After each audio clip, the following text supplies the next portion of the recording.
We are pleased to have Giannos' talk on model checking on first order, right? Please. Thank you very much. Well, I'm going to talk about algorithm meta theorems. So, basically, model checking properties that are defined in first order logic with disjoint path predicates. I will explain what it is.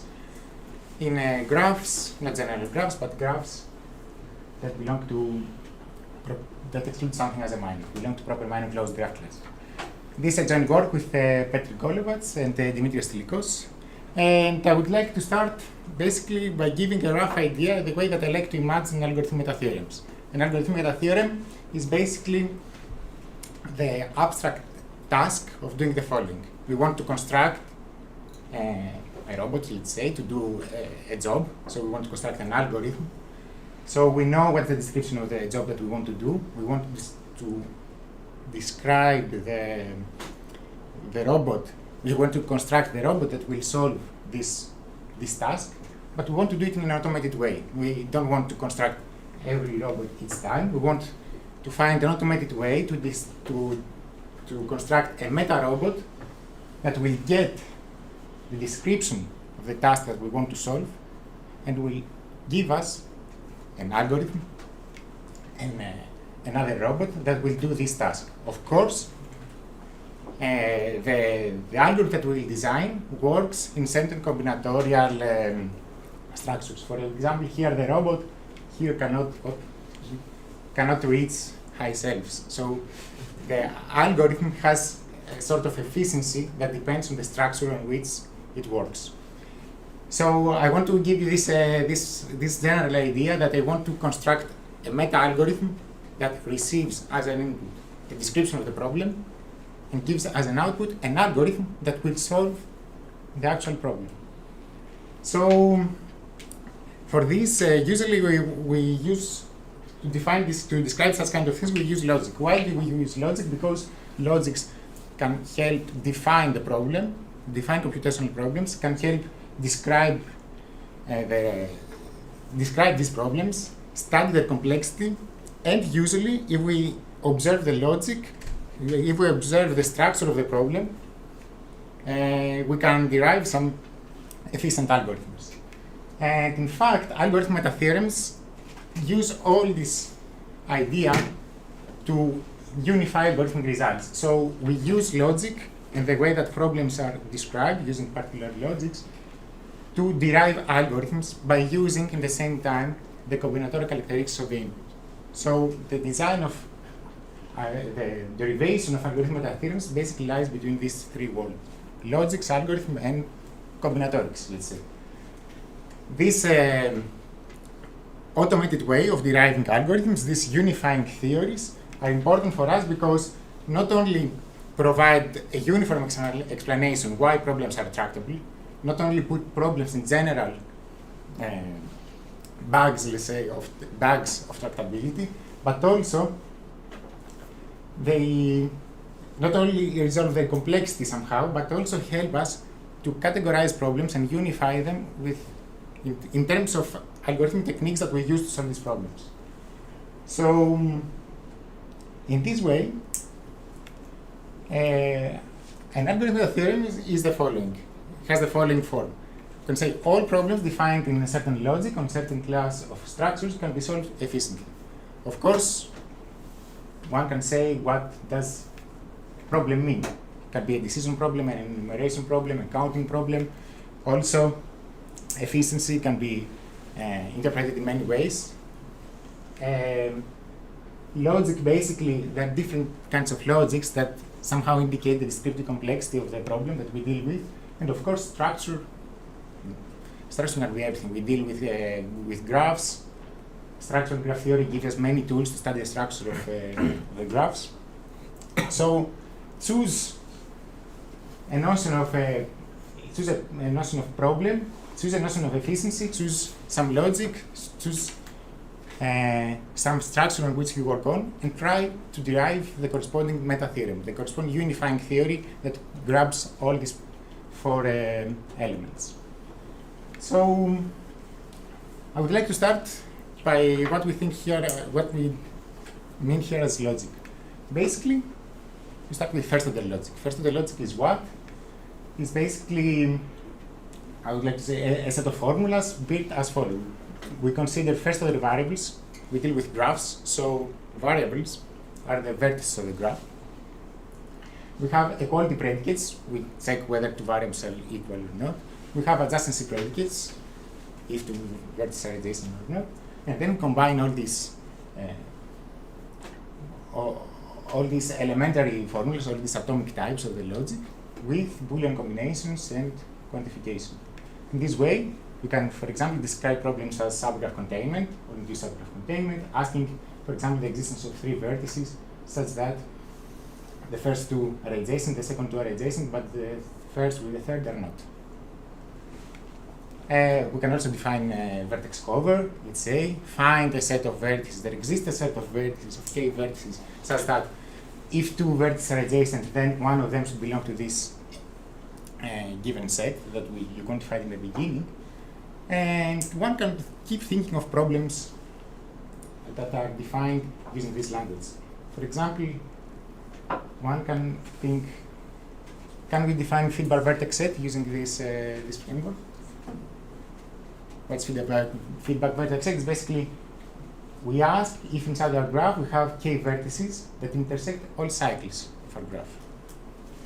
Can we do this using this? No. No.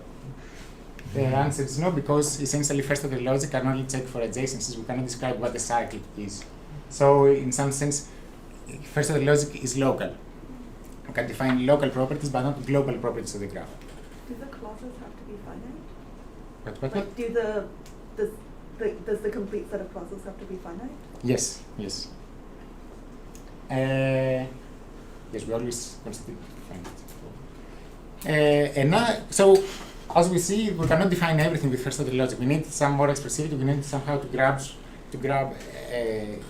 global properties to define more problems. And for example, monadic second order logic can serve for this reason. So you can start. What is monadic second order logic? Excuse me. Monadic second order logic is basically take first order logic, but also allow quantification over sets of vertices.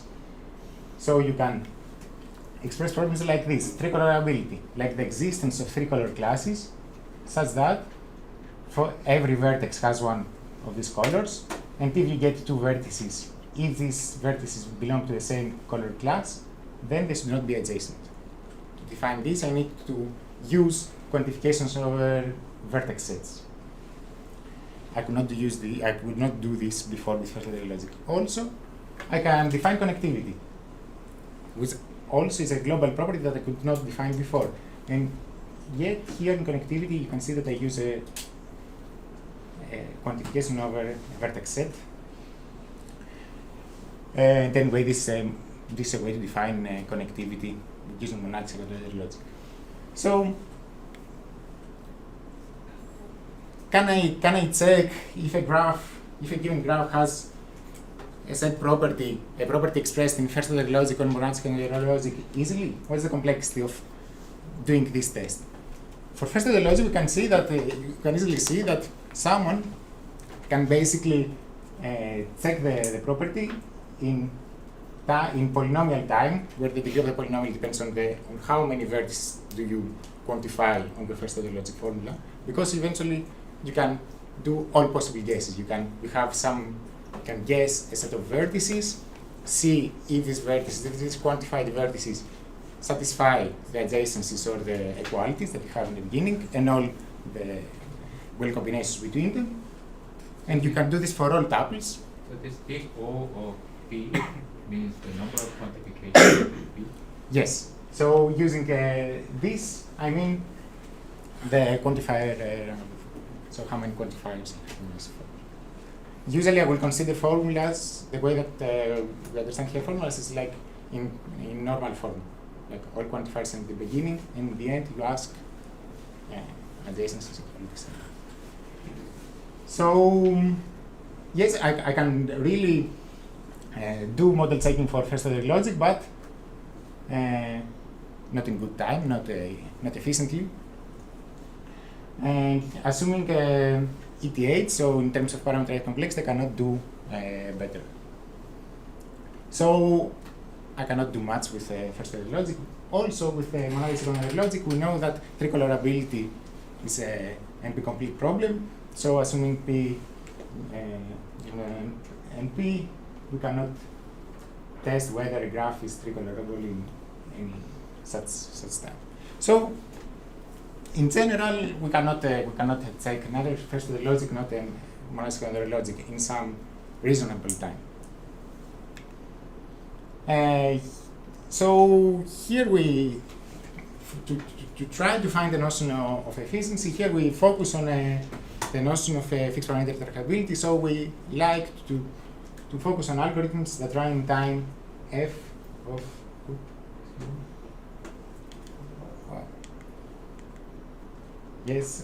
algorithms that run in time f on the size of a formula times a polynomial on z that is dependent on the formula. So usually in the rest of the talk I will be talking about polynomial time algorithms, but I will usually refer to, this will usually indicate fixed parameter trackable algorithms. So because for a fixed formula, an algorithm running in this time is polynomial. Like this f becomes a constant in front of the size of the input graph.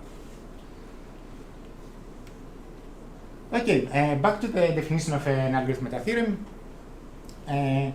We discussed about logics, now we'd like to focus on structures. In fact, the first meta theorem that maybe comes to your mind is the Discrete theorem, that says that every property that is defined in MSOL can be tested in linear time on graphs of bounded tree width. So in general, we don't know. We cannot solve basically MSOL properties on general graphs, but if you restrict yourself to bounded tree width, then you can do it. This is Kurzweil's theorem, and this, as you can see, contains all the elements of algorithm meta theorem that I described before. I mean, it has a notion of, it has a logic here, it has a notion of efficiency, it has a notion of structure, and basically the problem is the evaluation problem, the model checking problem, deciding if my graph has this property. Another meta theorem that is another meta theorem that basically is the end of a research line, let's say, about first-order logic is the following meta theorem of Grohe, Kreuzer, and Siebers. Basically, they say that every first-order logic property can be tested in linear time on over-dense graph classes. There was a big research last year about pushing results about first-order logic in more and more general sparse graph classes. There is a line of research starting from planar graphs, going to bounded local tree width graphs, excluding some minor, locally excluding some minor, bounded expansion, over dense graph classes, and this is the most general result in some sense that we have now. Well, what I say now, I will correct a bit afterwards, because there is another very important result about first-order logic that says that every first-order property can be tested in linear time, so graph was bounded twin width. This is a result of Bonnet, Kim, Thomas, and Gatriga, that basically has a small catch. The catch is that here you need to provide me also the certificate why your graph has bounded twin width. You need to provide me an identification sequence that certifies the twin width of your input graph. And bounded twin width, lower denseness, capture two notions of sparsity, and this is why I would like to put this axis in this diagram to illustrate a bit these results. Like we have the vertical axis is basically structure, it's combinatorics. We have sparse classes like nowhere dense of bounded twin width, where the results of Grohe, Kreuzer, and Siebers and Bonnet, Kim, Thomas, were to lie for first-order logic, and also we have Kurzweil's theorem for MSOL. And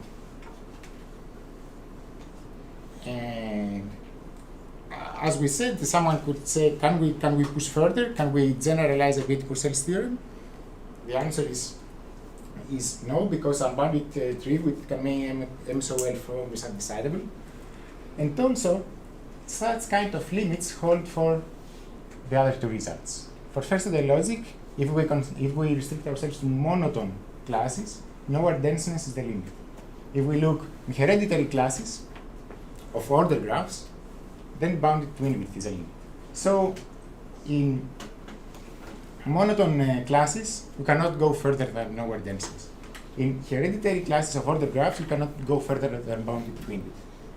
Bounded twin width and nowhere denseness are two somehow incomparable properties, let's say. But for each one of them, both express some notion of sparsity, but for each one of them we know that for first-order logic we cannot go further. So what do you mean by limit? What? What do you mean by the limit? Like you say, I mean basically that there are classes, let me go here. If you consider on somewhere dense classes, somehow, if you could solve first-order logic, if you could decide first-order logic properties, then you could decide first-order logic properties in general graphs. So you cannot go. You cannot go further than this. Assuming ETH or something like that. Yes, assuming the complexity. If these are incomparable, no-endedness and bounded limit, does that mean that the limit for these monitoring classes is with the added restriction of bounded limit? Like no-endedness and bounded limit? No. No? It's like in monotone classes. Yeah. You can't can have somewhere dense classes that are monotone. Yeah. That if first-order logic was efficiently solvable in these classes, then it would be in general classes. But what I'm saying is, it seems like there are no-endedness classes where first-order logic won't work. As in, Yes. Yes. But they will work if you have also bounded limit, is that right? Yes. So there's But some- somehow nowhere denseness. Yes. Okay.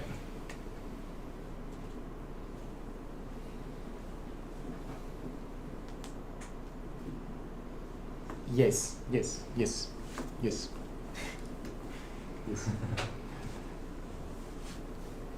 Because yes, basically you can have a class that's not nowhere dense, but its graphs have bounded twin width. Yes. yeah, right. The assumption, please. Also, this result, you talk about linear time, because that means like this order of 1 that you wrote in the previous slide has to be equal to 1, or? Yes. It's just So suppose I'm happy with the quadratic time algorithms with respect to the number of vertices.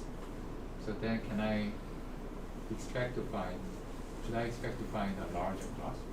no, because if you had an algorithm, if you had a polynomial algorithm for these further classes, if this algorithm was polynomial, then you could find a polynomial for the general first-order logic checking problem. That will be also polynomial. Basically. So I just want to double check what you mean by linear time. Means just polynomial time is what you mean. Just this.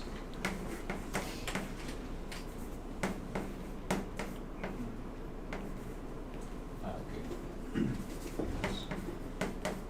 And then increasing the power by 2 doesn't really make any difference. Basically, these results are about linear time algorithms, but what we care is for polynomial time algorithms.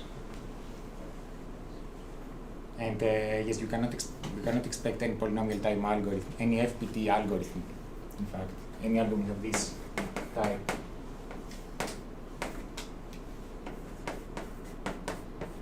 For some C, in general, for such classes.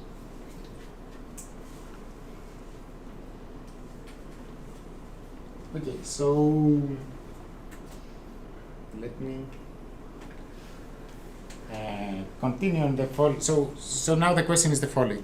We know somehow that for NSOL we can go up to there. For these classes, nowhere ends graph classes and bound in with graph classes, we can go up to there. So the question is what to do next. A direction of research is to try to enhance first order logic by trying to enhance the expressibility of first order logic by adding some counting predicates, by taking transitive closure of the relations that I have there, taking first order logic interpretability, taking a first order logic transaction. Basically, there is a whole bibliography, there is a vast literature about extending first order logic in all these notions, but what we are interested in is basically to consider, to capture problems whose expressivity lies between first order logic and monadic second order logic. So what we observe is that there are many problems out there that cannot be expressed by first order logic, like feedback vertex set. We know how to solve feedback vertex set, even on graphs of unbounded tree width. There are many such problems. We know how to solve, for example, planarization. We know the planarization problem, like remove some vertices such that your graph that remains is planar. For this problem, we can solve it, even in classes of unbounded tree width. But what is a unifying theory for all such problems? None of the existing results can capture this type of problems, and we want to form some theory that captures all these problems. And basically, this is the direction that we choose. And this direction was already chosen by many people out there. In fact, Schumacher, Siebers, and Vini, at the same time as Boy and Zick, they defined separator logic. What separator logic is basically take first order logic and allow, except of the adjacency predicate, allow the connectivity K predicate that says that X and Y should be connected by a path that avoids Z1 to Zk. This adds some extra expressivity to my logic because I can ask connectivity questions that before I could not ask by first order logic. So using this, I can ask, for example, K connectivity. I can express K connectivity as a property of my graph. I can express elimination distance. Basically, elimination distance is a measure of distance from triviality in some sense. We want to calculate how far away are we from satisfying a property phi, and this how far away we are is measured in terms of deleting vertices recursively from the connected components of the graph. So I have a vertex here, I remove it. In each connected components, I have the right to remove a vertex, and then if what remains satisfies my property phi, then I'm happy.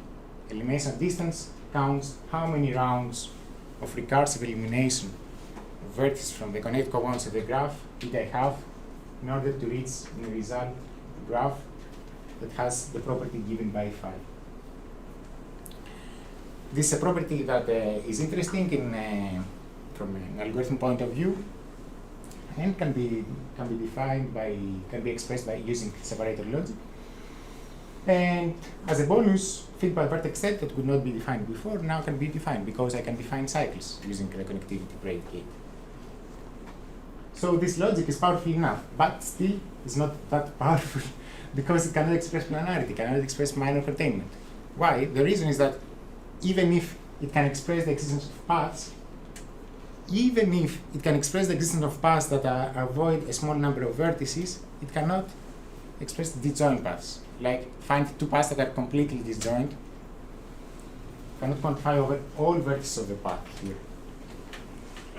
So we cannot express these properties. Well, of course, separator logic is a subset of monadic second order logic. It's more expressive than first order logic. So give us this. Yeah. So when you say you cannot express planarity, like this is proven, right? So you have to. Yes. Proving this is like different Yes, basically the formula for planarity is to forbid the existence of K3, 3, and K5. Yeah. So this is the problem. Excuse me. Yeah. So I mean, It's yes. There is a proof using EF games that I proves see. that you cannot express I planarity see. using this. Okay. I had in mind that with the next list that we describe, you can express it. I have one question. How to present cycles like this? I want to just check. Basically, I think you can do it just with connectivity 1.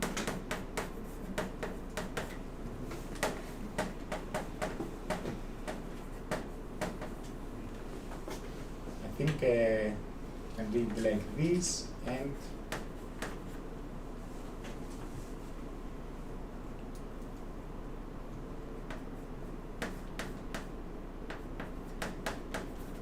I think this is enough. Because basically it says that I can find an XY path that avoids Z, and I can find an XZ path that avoids Z, and I can find an XSY Z path that avoids X. So containing a cycle is definable, but not being or Yes. right. There exists a cycle, right? I mean, you cannot say like there's a cycle containing X. yeah, That's, something like that could not be. Or a- tripod, right? Hmm? That there might be some tripod, but tripod satisfy the first one, the logic, right? Right. Oh, So it's a yeah. subdivision of case 1, 3. something like a So- tree. So you Yeah. have a tree and still satisfied. Yeah, so I think you can do it by going through there exists X or exists Y, there exists Z, check if X is adjacent to Y is adjacent to Z, and then check if there's an XZ path that avoids Y. Yeah, that's Yes. Yes. Yes. I let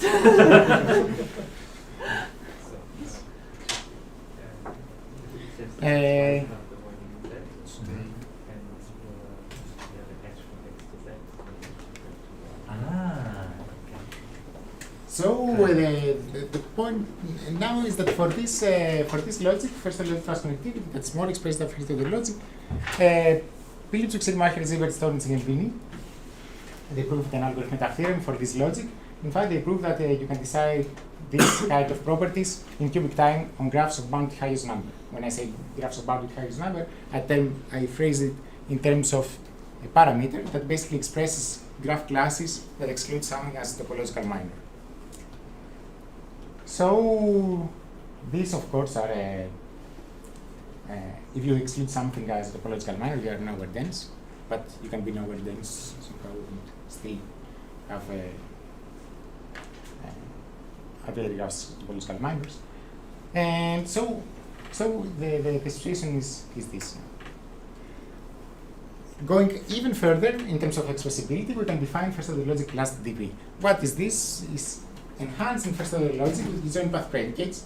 So I ask for some collections, for a collection of pairs of vertices x1, y1 to xk, yk, for the existence of pairwise vertex disjoint paths between the corresponding terminals. So if I add this as an extra predicate in my logic, now I can express more problems. I can, as you can see, I can already express connectivity because I can ask for basically, let me,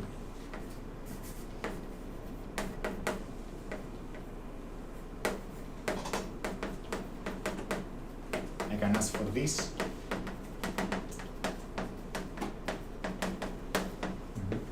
And this gives me, this basically is the same thing as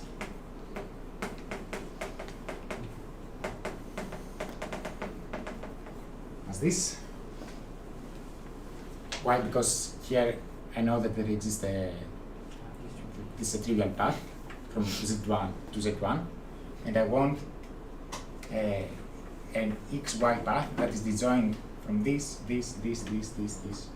So to be disjoint from all these vertices. So using the disjoint path predicate, I can express the connectivity predicate. So, but also I can express properties I could not express before. Now I can express topological minors, I can express minors.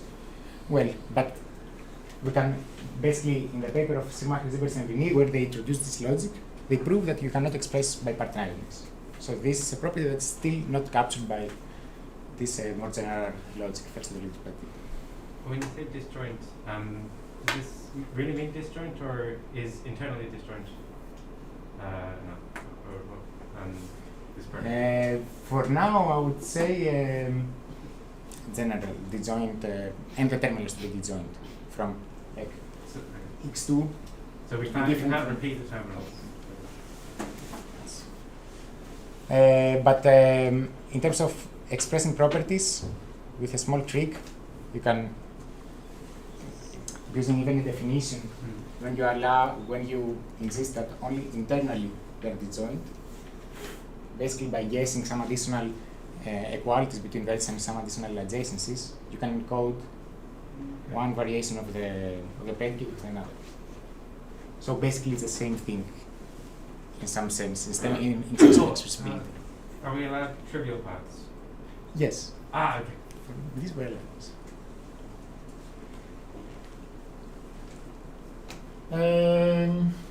Well, okay, so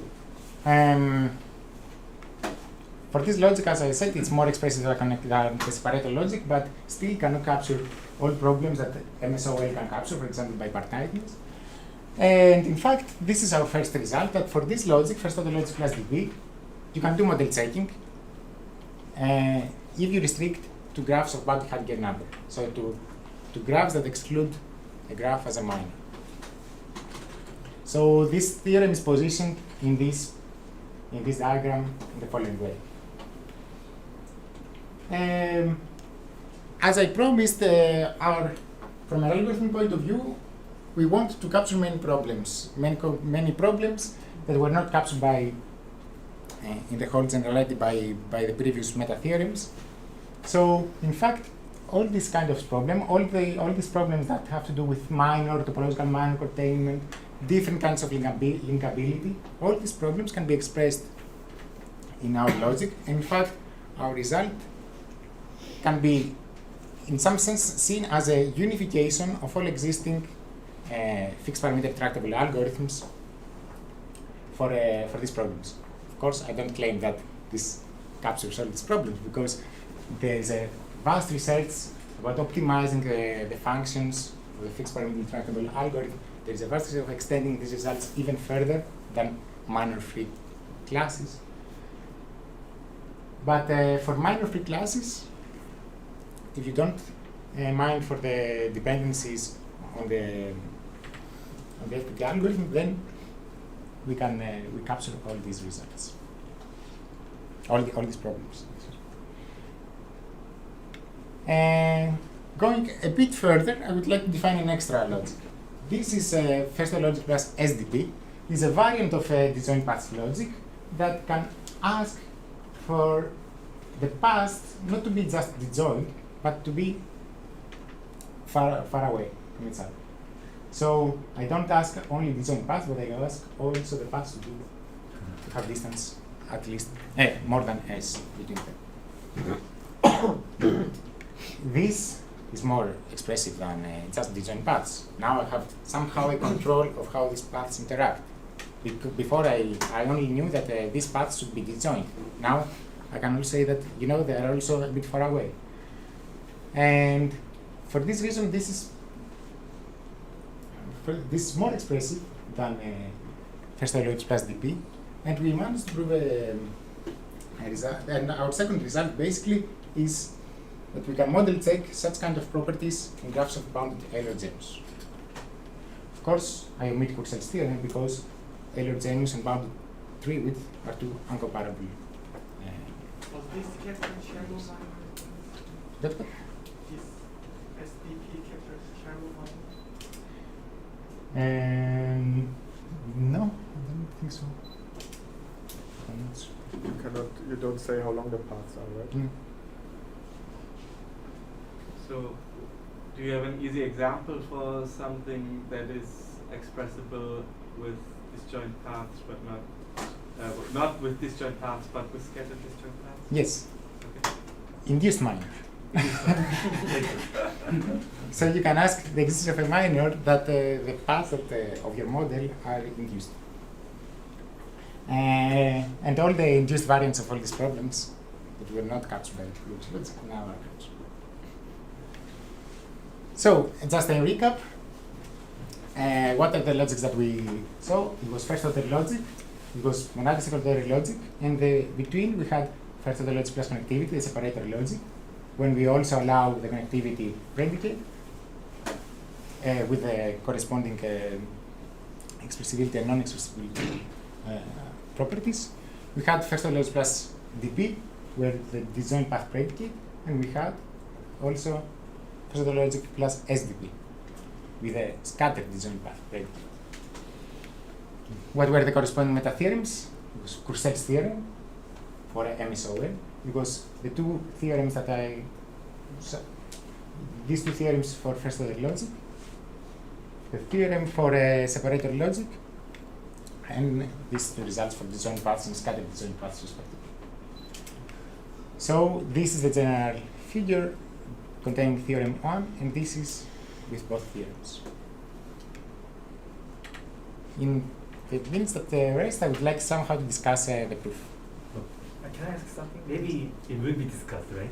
But for twins, for instance, you said that it can be done in linear time, but in fact, we don't know how to find the decomposition. So there's a hidden assumption, right? That this contraction sequence is given. When you say the square time for graphs without KT minor, or the bounded Hartwig number, does the quadratic time include time for decomposing graphs? Yes, without yes. KT Basically, it's minor? a detail that I hide here. The detail is that I should know what the Hartwig number is. I should know what you exclude as a minor. Mhm. You should give me the size of the largest graph inside your abstraction set. Mhm. And if you give me this number, then you can do this. So, yes, Yeah. this is hidden inside the. Before you go to the proof, can I ask some other high-level questions? Yes. So you mentioned about some uniform characterization, but then when I hear about uniform characterizations, I mean, not for the model checking, but for validity, people often use a quantifier and then how often they quantify alternates and so on. So then, I think maybe first order quantifier, perhaps I don't care that much, but for the monadic second order logic, because I mean, I will perhaps care about more systematic for me approach to analyze these kind of questions is to look at how second order quantifiers are used, and then show that if you use it in a certain way, you get decidability, and here's a property for it, and so on. So I understand a connectivity that you predicate that you're describing are very important and very relevant. But have you also thought about how it's related to the use of second order quantifiers in monadic second order? Yes, basically, somehow somehow the approach here is to insert. It's somehow orthogonal because we are trying to insert properties as free, let's say, properties like connectivity or disjoint paths. We try to insert properties that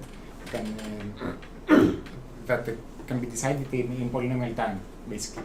So we try to insert here things that we know how to compute in some sense. So we try to insert additional properties that we know how to go further down the tree with. And this is somehow the direction. But yes, what you say is completely relevant. Like even in this setting, someone would ask like how this alternation is. Yes.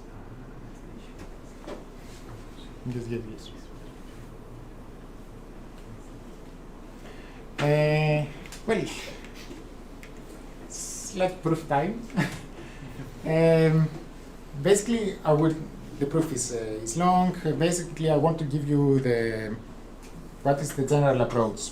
The general approach starts somehow from Courcell's theorem. How we understand Courcell's theorem. Courcell's theorem basically finds an abstract way, a unified way of doing dynamic programming on 3D compositions. The way that we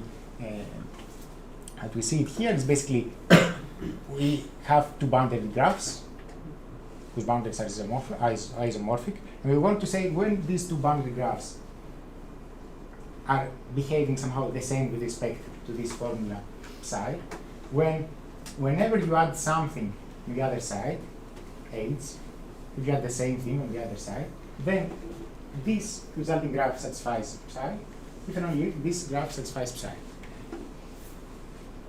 This somehow, this equivalence relation gives me a set of equivalence classes. So some equivalence classes. These equivalence classes are basically encoded using a set of types, a set of formulas that basically say that if your boundary graph satisfies this formula and another boundary graph satisfies the same formula, then this would belong to the same equivalence class. So we understand the notion of equivalence here with respect to the partial satisfaction of psi. We want to see how, given a property psi, and assume that we cut somewhere our graph, how this formula psi is satisfied on this part. If I have two parts satisfied the same way, the idea is to replace these two parts and continue. Basically, this is somehow what the proof of Courcell's theorem does. So, given a 3D composition, I want to compute the type of G. I want to compute which kind of which type of partial behavior does it have with respect to my formula. And basically, I can do dynamic programming to finally start from the leaves of the tree and finally go up to the root and find what is the type of my big boundary graph. This is the essence of the dynamic programming in MSO. And uses heavily this notion of type, this notion of partial capturing the satisfaction of the formula. This is for MSO. For FO, we have a somehow similar situation. We have Greifman's theorem. What does Greifman's theorem say? It's somehow classic theorem in this area. It says that every first order logic sentence can be decomposed in some local parts. Every first order logic sentence can be seen to be equivalent to a Boolean combination of sentences where each such sentence is a quantification of some vertices basically that are far apart, that are scattered, and all of them satisfy a local formula around them. So in this sense, if I want to satisfy phi, basically what I have to do is to decompose my formula into small parts, locally check if the formula is satisfied around these quantified vertices, and then decide if my initial formula is satisfied. This Greifman's theorem basically expresses in a more formal way what we thought in the beginning, that first order logic is local. And in fact, if we want a way to prove all this sparsity, for all these algorithmic theorems in sparse graphs for a first order logic, what you can do is take a vertex, look in a small distance around it, take an arbol around it, compute the type, like what kind of formulas can it satisfy, what kind of formulas can it not, and then try to combine all this partial information in this way to find finally if the initial formula is satisfied in the whole graph. So again here, we have a notion of type, we have a notion of how the formula is partially satisfied in some part of the graph. So starting from this, our question is, what is this? What's happening in first order logic plus DP? Can we define some notion of types? And to show this, I would like to give you basically our approach, but not for first order logic plus DP, just for first order logic.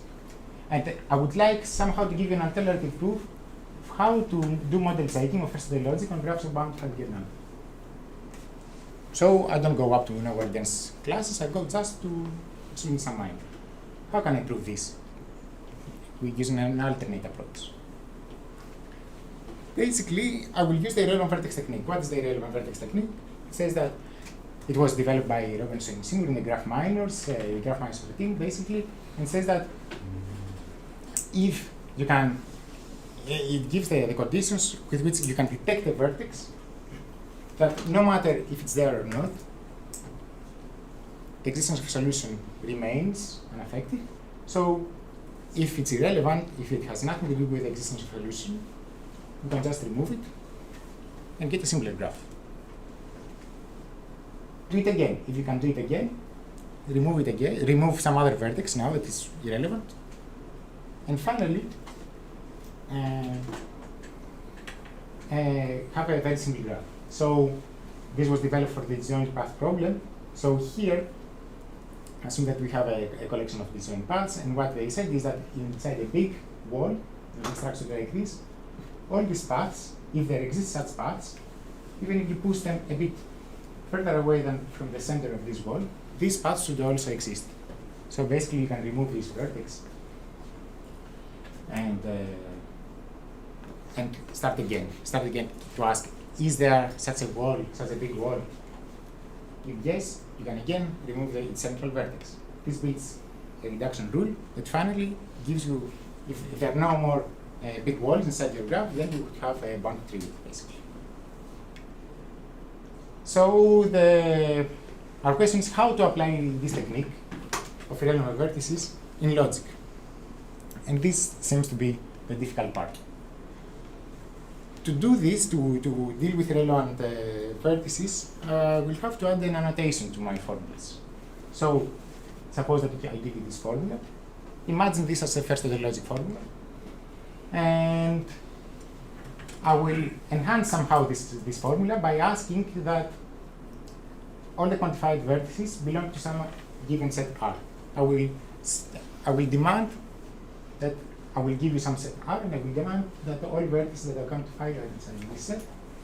So as you can see, if my graph satisfies the initial formula, if and only if my graph with the whole vertex set annotated satisfies the new formula.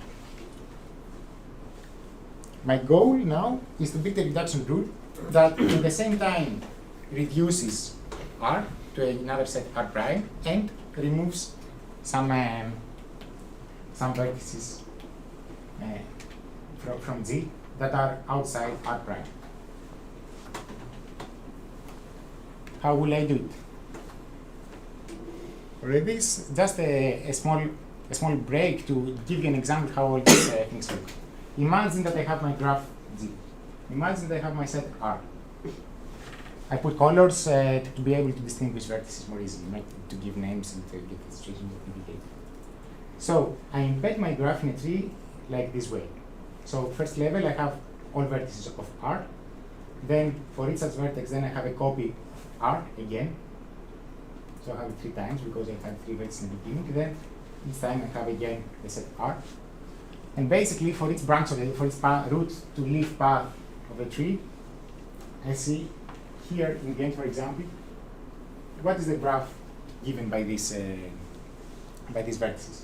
Here I put everything inside the yellow blob because I say that all these are the same vertex. So here, that I gather the yellow, red, blue, I said that I see my graph and I see that there is a yellow, red edge, there is a red, blue edge, but there is no yellow, blue edge. So in each leaf of this tree, I put an additional label that gives me which graph, what kind of graph do I have in the end. So if I want to satisfy this formula, to check if this formula is satisfied in my graph, basically I want to say, is there a branch, is there a choice for the first vertex, such that for every choice of the second vertex, there is some choice for the third vertex, such that the first two are equal, or the second and the third are adjacent.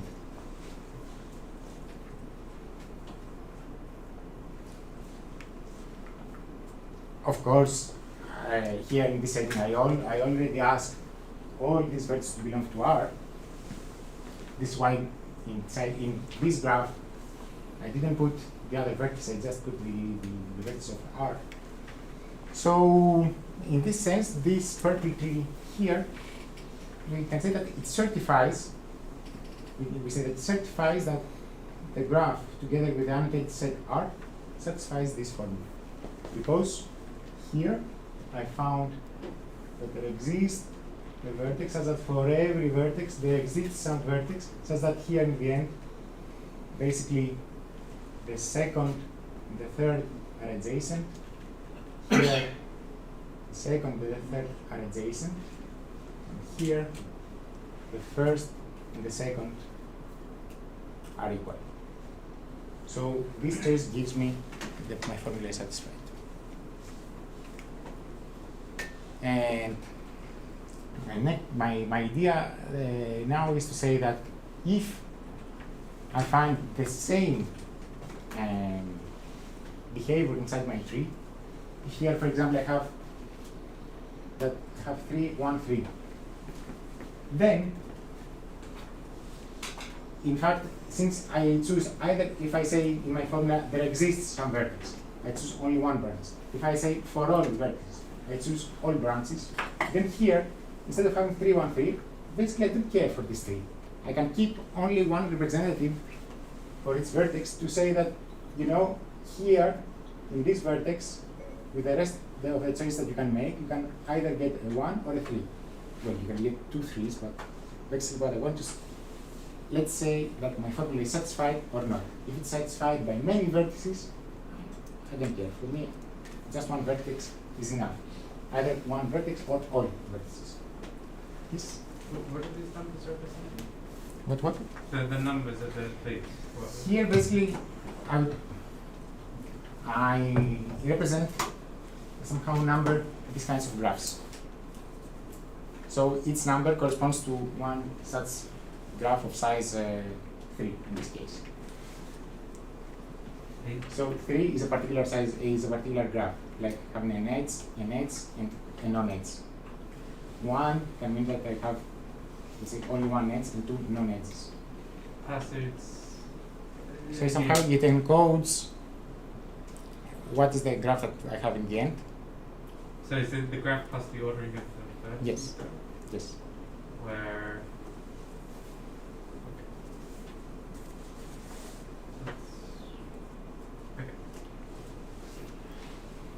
so my goal is to reduce my initial big set R to some smaller set R that still satisfies this problem. So I want to get rid of extra information. I want to keep only the representatives of the vertices that I have to reduce my set R to make some progress. The question is how to find R. Well, just a brief idea because I want to finish. Basically, since we deal with minor closed classes, since we exclude something as a minor, then we really based on the structural theory we graph minors. So if I exclude something as a minor, but still I have large tree width, I can find such a flat structure of bounded tree width. And here, I will try to encode how all the equivalence between tables of vertices inside here, and how these tables of vertices satisfy some first order formulas. So, given, for example, these vertices, I find another set of vertices that satisfy the same first order formula. Somehow they have the same behavior, and instead of keeping both, I only keep one. I can do. I can define this set of types. I can compute them because here I have bounded tree width. So I can compute all these equivalencies. So, and I can keep only the representatives of these relations. So getting rid of everything that is not a representative inside this, I can reduce my R. So these vertices have to declare annotation irrelevant, and if no vertex is quantified, if all quantified vertices are away from an area, then I can remove every set that is not in the new annotation set for free, because the removal of a set,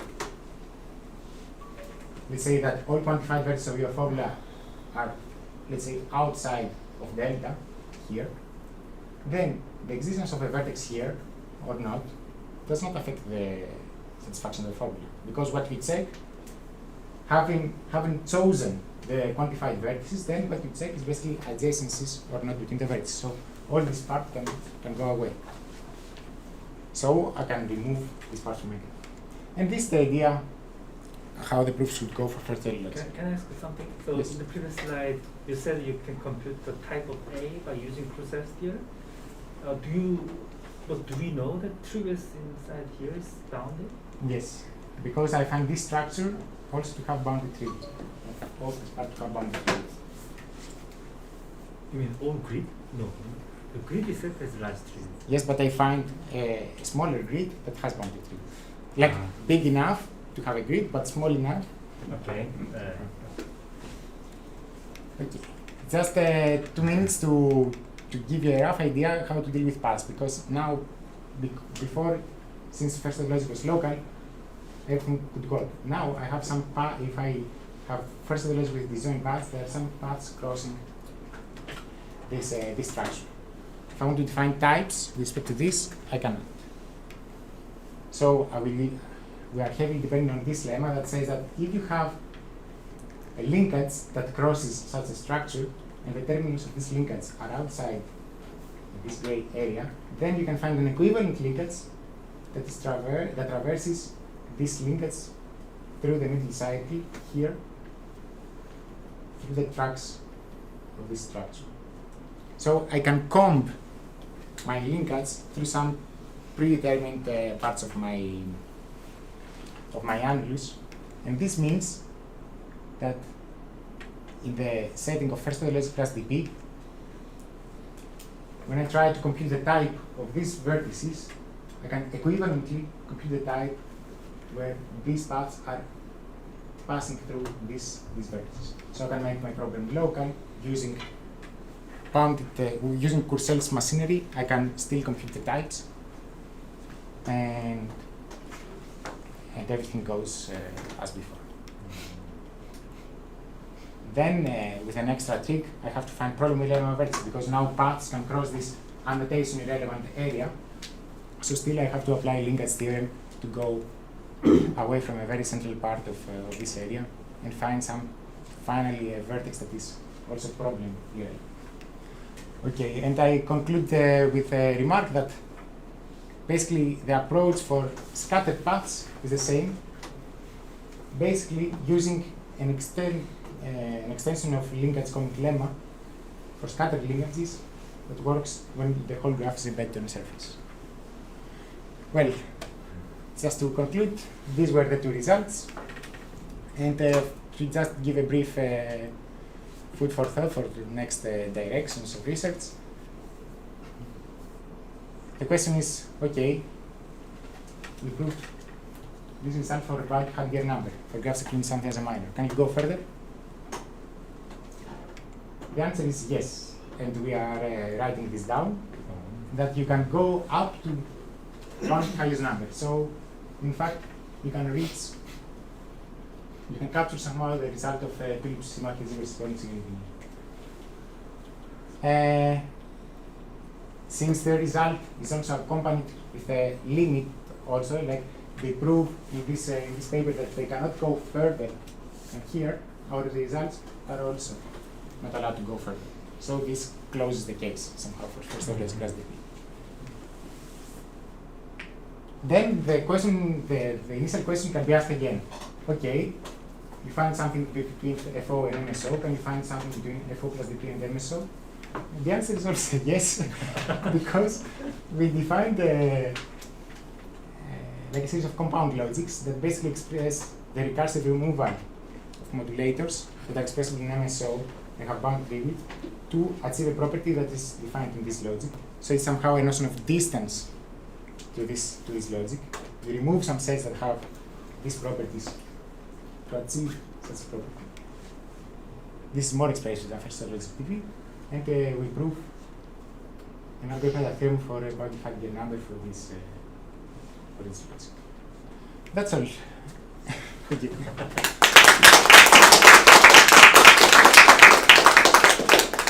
Okay, thank you.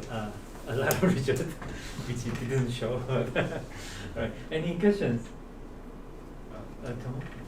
For more weaker predicate, like a disjoint modular length test, something like. Basically, yes. This is the next question. Then, like, what can you ask extra in the pulse? Like, can you ask that they have some modulo?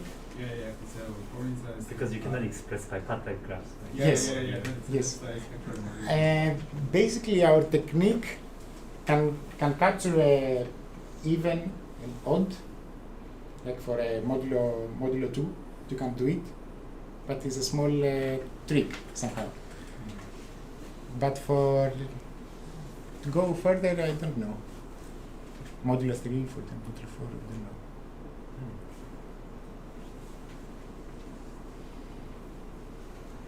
Yet, I mean, we have an idea how to do it. I mean, we haven't written every possible detail yet. Can you say something about the polynomial canalization?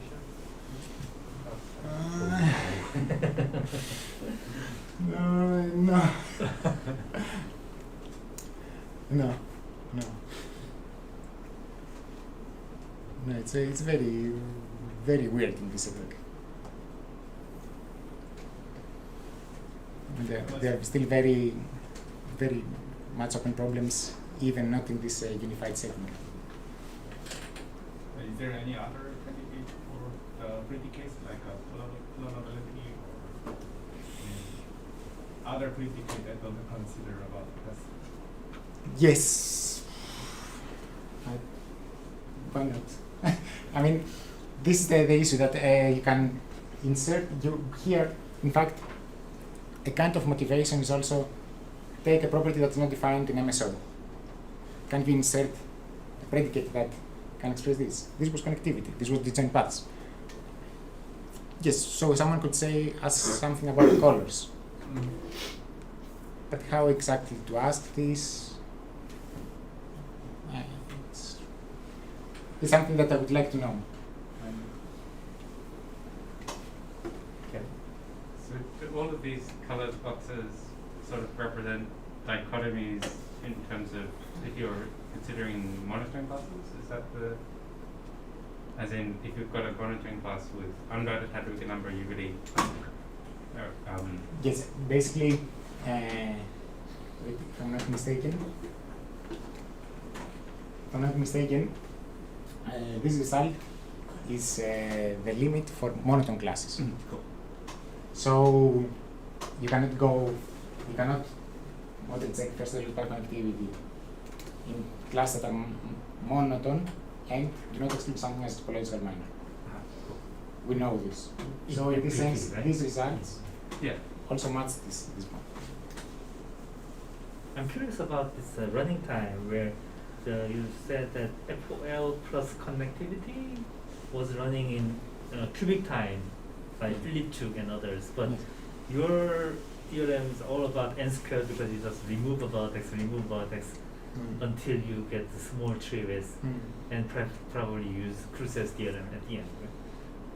So does that mean that you also have improved running time for FOL plus connectivity thing? So they claim cubic time, but maybe as a corollary of Yes. hidden result, you improved the scale? No. No, Alliance, basically, because, these two results are comparable, Yeah. but What's this hidden? result, Yeah, that one. yes, so here we use somehow, basically, the cubic running time here comes from the unbreakability decompositions. Like you take an unbreakable decomposition here, there you start by paying a lot even to I see, construct I see. this. And since we use similar tools here, it's Uh-huh. it's like this, if for a comment on this result, basically here we deal with the case that you don't have a click as a minor. Mhm. So the question is when you have a click as a minor, but still you exclude something as a topological minor. What can you do? This is the question that is addressed here in this paper. Like class of small maximum degree, for instance, right? Yes. Yes. Exactly. All right. Any other questions? Oh, if not, let's thank the speaker.